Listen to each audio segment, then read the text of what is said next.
Welcome to the Deep Dive.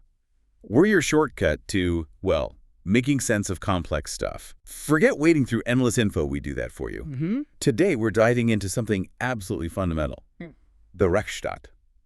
The rule of law. Yeah, and we're looking at it through the eyes of Geert Corsten. He's the former president of the Dutch Supreme Court, the Hoge Raad. Right. Our main source here is this really fascinating interview he did with De Nieuwe Wereld. He was talking about his book, Onze Rechtsstaat, strijdbaarder en weerbaarder. Which means something like our constitutional state, more combative and resilient. Exactly that, making it stronger, basically. Okay.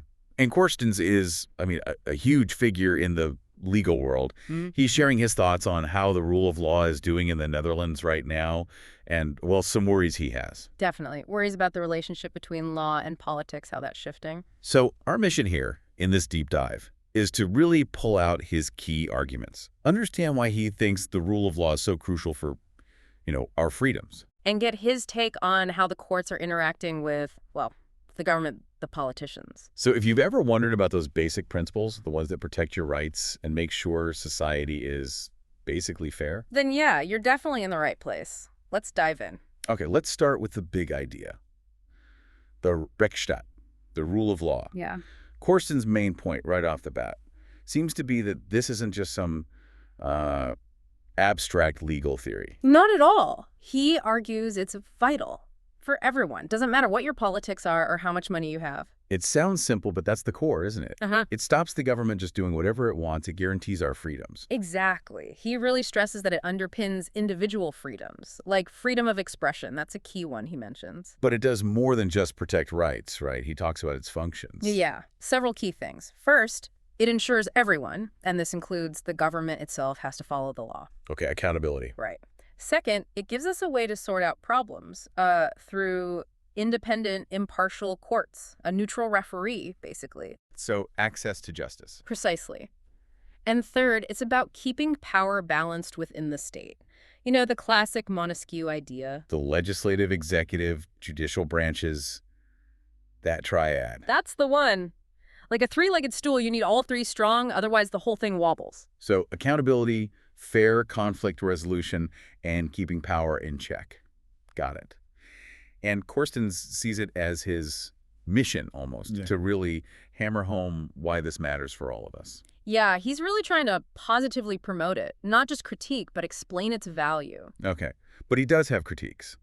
Let's move on to his concerns, especially this tension between politics and law. Right. He thinks there's just not enough understanding, really, not in politics, maybe not even in society generally, about how fundamental the rule of law actually is. He even brings up the U.S. Trump as a sort of warning sign. Yeah, he mentioned that as a really extreme example of, undermining the judiciary, that awful case of the judge being arrested. Yeah, we agree that was truly shocking, a real wake-up call about how fragile things can be. Definitely.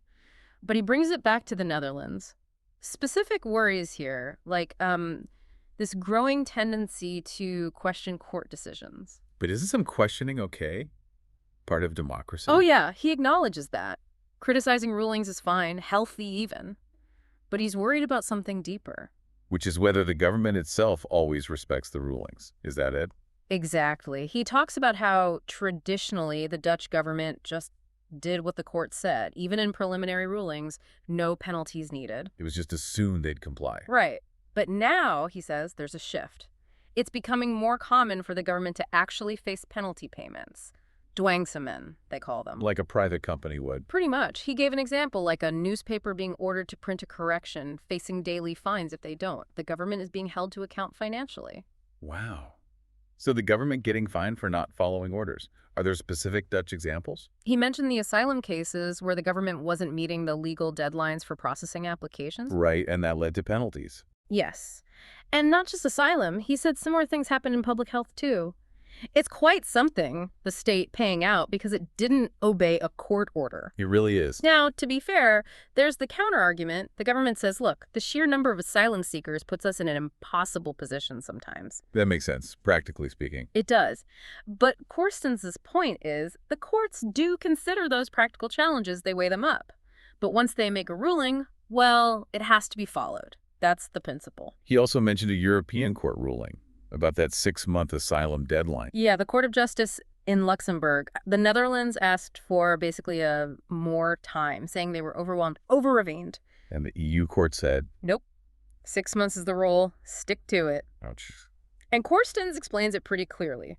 These EU rules, they were agreed democratically by all the member states, including the Netherlands. So they signed up for it. Exactly. And the courts are just applying the law that the countries themselves created. They're not inventing it.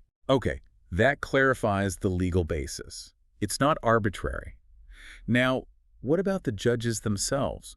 Their role, their limits. Corstens talks about judicial restraint. Absolutely. He's quite firm on this. Judges shouldn't be trying to, design the whole society or the state. That's politics. That's for elected officials. So judges need to be modest. That's his word, yeah. No. Modest. Recognize the limits of their job. Which is primarily? To apply the law. Simple as that, including international law, of course. And that, he argues, is where their democratic legitimacy comes from. They're applying rules made through democratic means. Not their own personal preferences. Right. And sometimes that means making decisions that aren't popular at all. He must have an example for that one. He does. The De Moos case. The alderman in The Hague acquitted on corruption charges. I remember that. Big case. Lots of public opinion against him. Huge amount.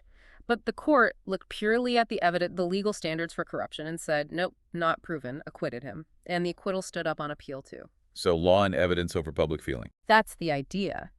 Which leads nicely into this whole question of Rechtsgevoel, that sort of public sense of justice. Should judges follow that?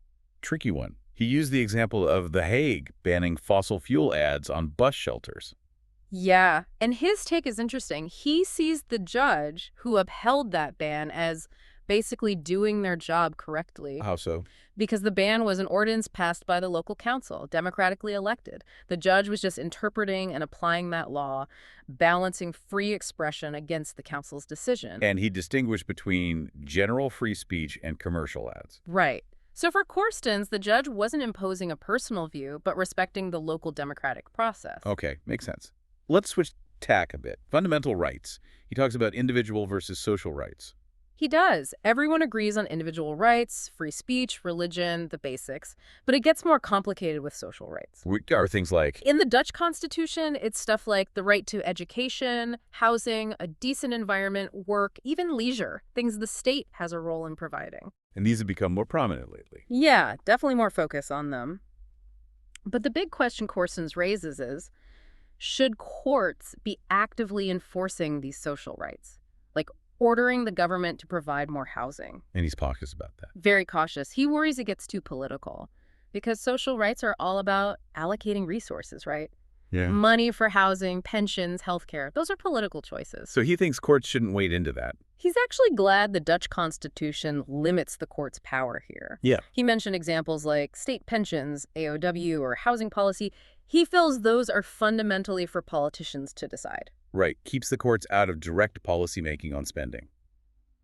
Okay, but what about cases where rights are used to push policy? The Urgenda case comes to mind. Ah, yes, the big one, where the court did order the government to cut CO2 emissions faster. Based on fundamental rights. Yeah, the right to life and family life. Articles 2 and 8 of the European Convention on Human Rights, linked to, internationally agreed climate goals. Corstens defended that outcome, right? Yeah. But acknowledged it was politically charged. He did. He knows it was sensitive. And people argued it was unprecedented, judges making climate policy. How did he counter that unprecedented argument? He pointed to an earlier case from the European Court of Human Rights. Something about a landfill near Istanbul also decided under Article 2 the right to life. So there was some precedent involving Article 2 and environmental harm. That was his point. Although you could argue maybe that the threat from a landfill feels more immediate than the gradual risk of climate change. Fair point. But he also stressed the role of international agreements. Absolutely key. He highlights Articles 93 and 94 of the Dutch Constitution. These basically say that directly applicable international treaty provisions override national law. So because the Netherlands signed international climate deals. Those agreements have legal force, and the courts have to apply them. It wasn't just judges pulling it out of thin air. It was based on existing, binding international law. Right, that legal framework is crucial. Okay, let's talk about judicial freedom. Judges do have freedom, right? Like in sentencing. They do, quite a bit. But Corstens points out they also practice self-restraint. They have guidelines, agreements amongst themselves. He mentions sentencing for serious crimes like rape. There are benchmarks. So not a total free-for-all. No. And in civil law, he talks about this concept of reasonableness and fairness, delicate and billicite. That gives judges quite a bit of interpretive room. More than the ECHR articles, maybe. Potentially, yeah. He suggests Articles 2 and 8 are maybe a bit more defined than this very broad reasonableness and fairness standard, which goes way back in Dutch law. And he shows how this interpretation can evolve with societal changes. Yeah, fascinating examples. Euthanasia, for instance. It was illegal. But society shifted, doctors felt caught, argued a state of necessity. Judges started carving out exceptions, conditions where it might be okay. And that paved the way for the actual law later. Exactly. Judicial interpretation responding to and maybe shaping societal change, which then gets codified by politicians. Any other examples like that? The Pickmere case. Yeah. About government bodies and pollution. Initially, the Supreme Court said, nope, government can't be prosecuted for polluting water in its official duties. But that changed. It did. Views on the environment changed dramatically. Parliament's thinking shifted, and eventually the Supreme Court reversed itself. Lower government bodies could be held criminally liable. So judges aren't totally detached from society then? No, it shows they operate within it, even while upholding the law. It's a balance. Okay, here's something that might seem contradictory. Judges have to rule, but sometimes they use this standard formula. This falls outside the law-forming task of the judge. What's that about? Right, that can sound like they're dodging the issue, but Corstens explains it differently. It's often used by the Huggy Red, the Supreme Court. Usually when they see a problem with a law, maybe it conflicts with European law, for instance, but they decide to give the politicians, the legislature, the first crack at fixing it. So they set a deadline. Yeah, essentially. They say, look, Parliament, this needs sorting out. You've got X amount of time. He mentioned cases involving police questioning without a lawyer and the Box 3 wealth tax issues. So it's not ducking responsibility. It's more like deference for a while. Exactly. Giving the democratic process a chance. But the implication is clear. If the legislature doesn't act, the court might eventually step in and strike down the problematic situation itself. Got it. And that's different from issues they see as purely political, like abortion, historically. Yeah, some issues are seen as primarily for the political arena unless things reach a real breaking point. Okay.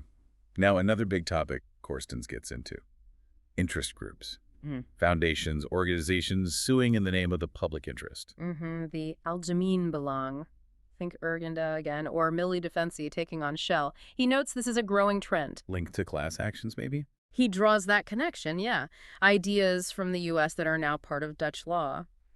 But he also suggests a deeper reason. Which is? The growth of the welfare state. The government has taken on so many jobs.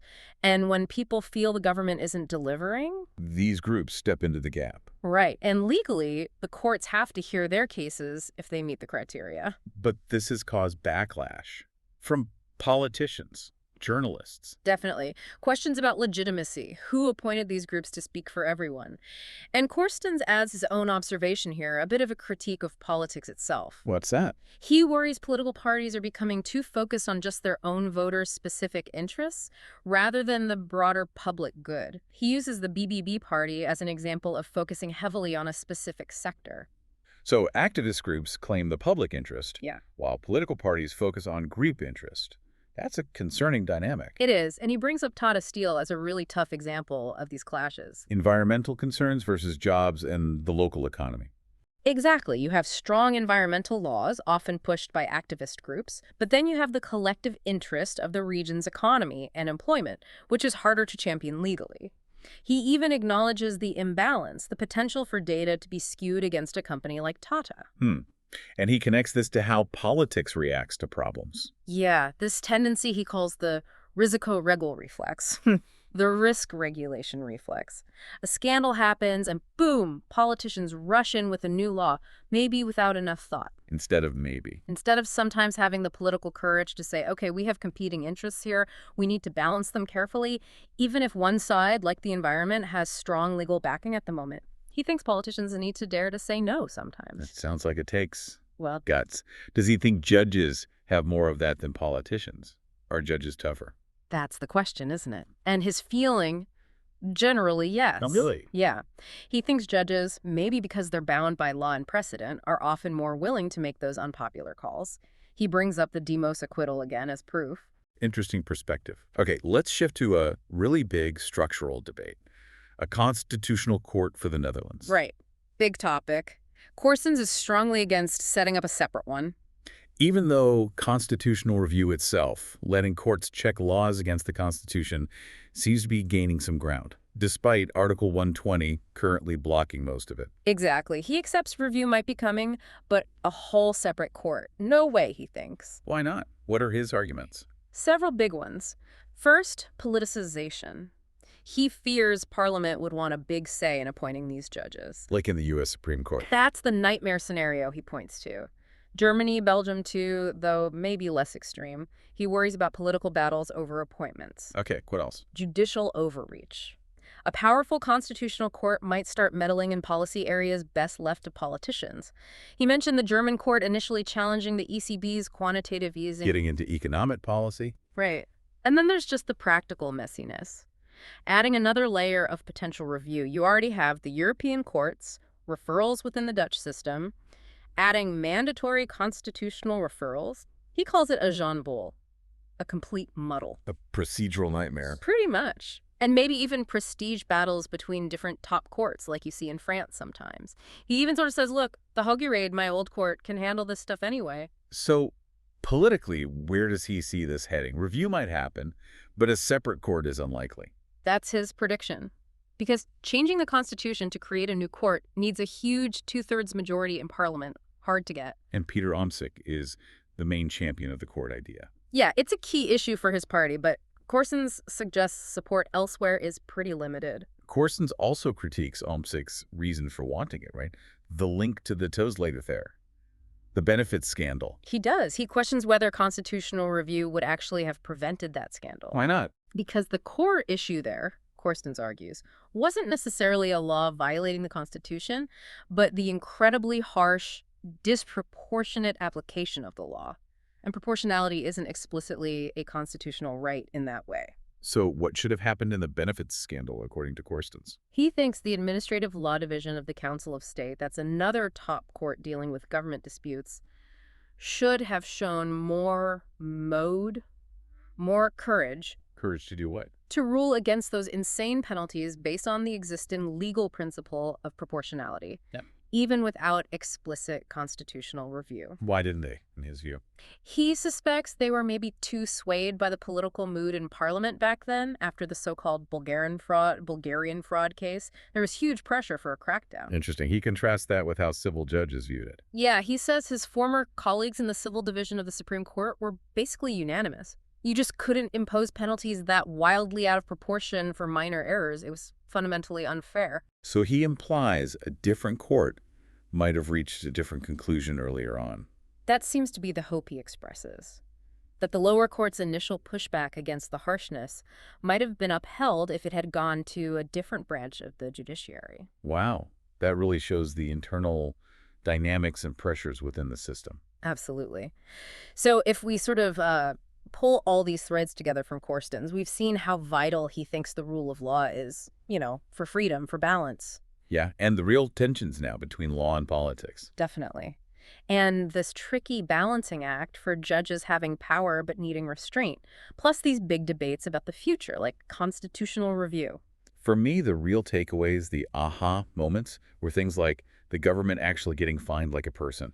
Right. The nuance between individual and social rights, that whole standard formula thing as strategic deference, not just avoidance, and his really strong arguments against creating a whole new constitutional court, it makes you think differently about the structure. And hopefully for you, listening, this deep dive gives you a much clearer picture of the bedrock principles of Dutch society, but also the live debates and challenges facing it right now.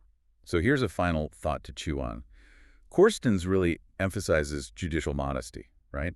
Staying out of politics where possible. Yeah, that's a core theme. So thinking about that, where else in society might we see people pushing for courts to step in and solve big debates?